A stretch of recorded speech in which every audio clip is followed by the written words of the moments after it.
Well, that doesn't alter my opinion. There are two possible reasons. One is that the street was unhealthy, but geopathic stress wasn't the reason. I think it's also important to bear in mind that the dowsers were asked to do something they'd never done before. They hadn't tuned into this kind of experiment. None of us really knew what we were looking for, and as any dowser will tell you, you have to ask the right question.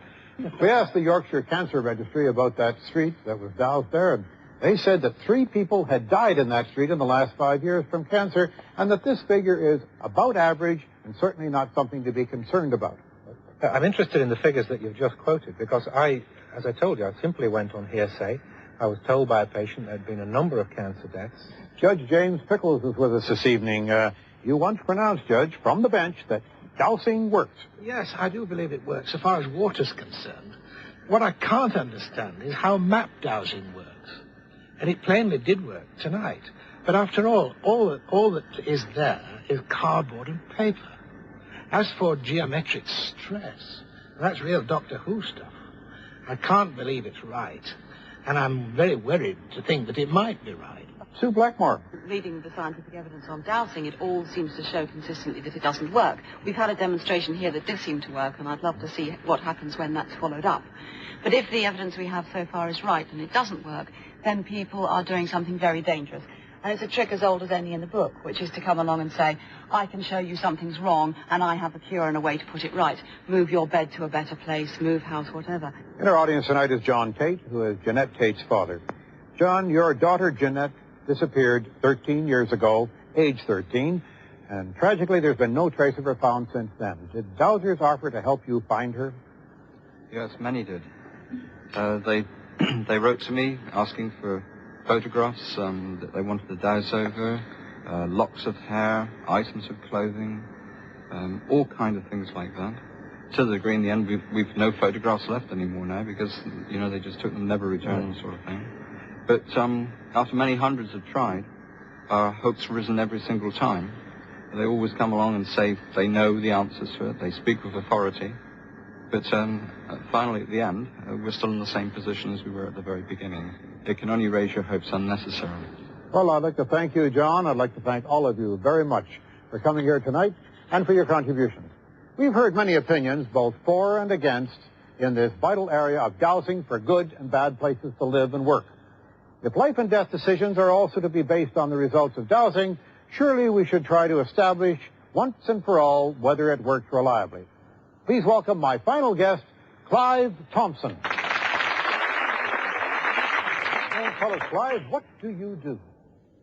Well, at the moment I'm doing quite a lot of water divining, and I'm also helping out the Paris Mountain Mining Company in looking for the mineral ore band which goes around the mountain.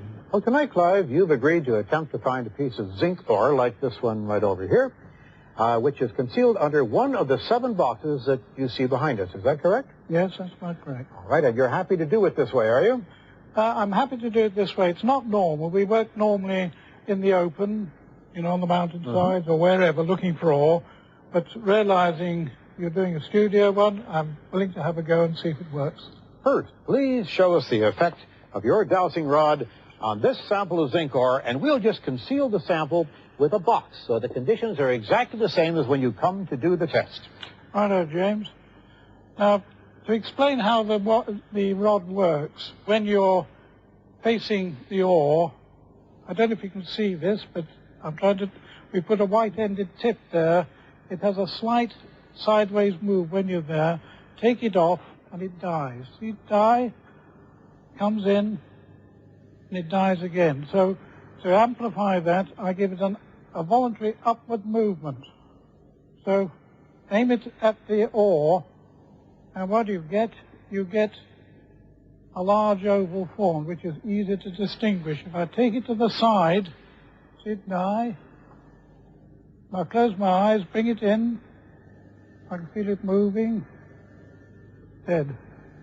Well, that seems to be a very dramatic demonstration.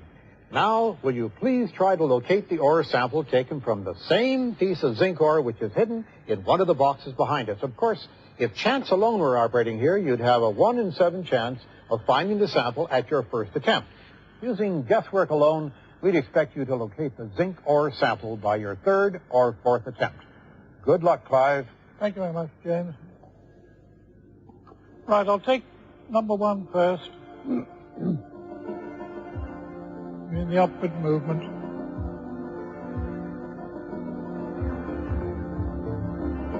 There's no there.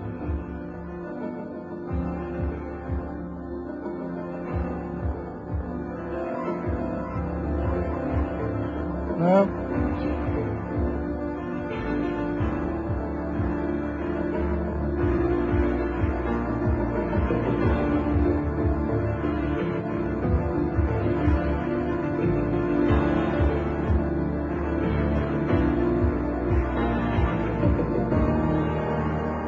Come back to that.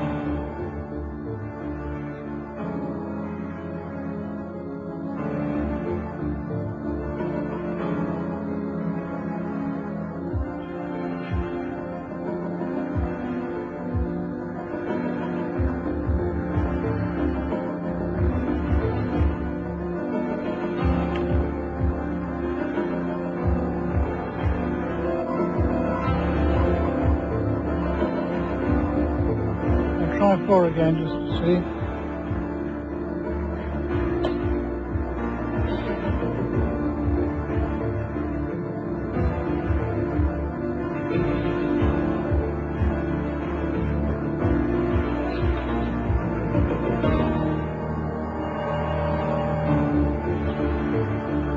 Well, James, we'll bank on 7, see if it's there.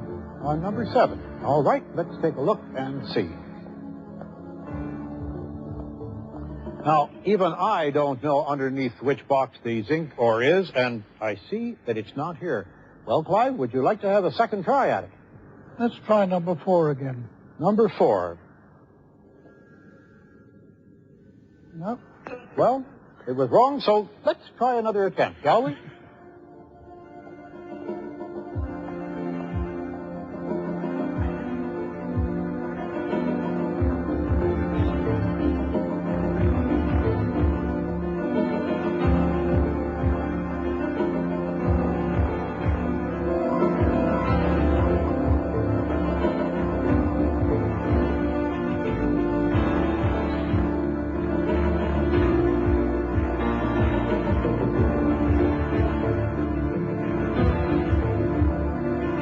We'll try 2.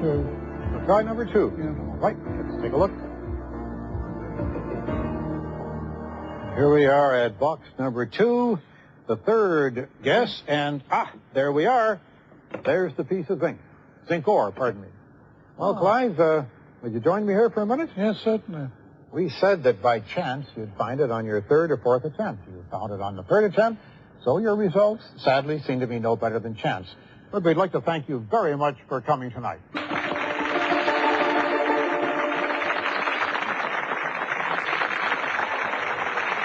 Ladies and gentlemen, tonight you have heard and seen many claims for the art of dowsing. Now that you've seen the evidence, what do you think? I'm James Randi. Good night.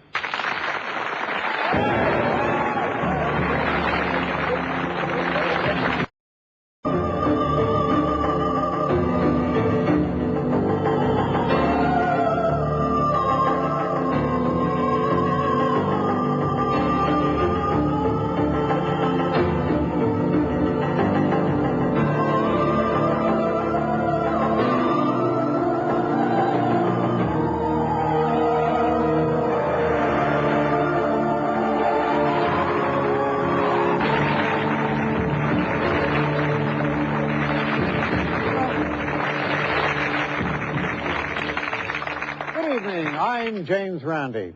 What is the new age? Tonight we'll be investigating whether this fashionable idea has brought the reality of paranormal phenomena any closer. But first, I need the assistance of a volunteer. How about this young lady right down here? Would you come over here and join us? And you can take a seat. And what is your first name, please? Gail. That's absolutely a magician's assistant, and something rather remarkable is going to happen. Hold it by the very tip, out as far as you possibly can.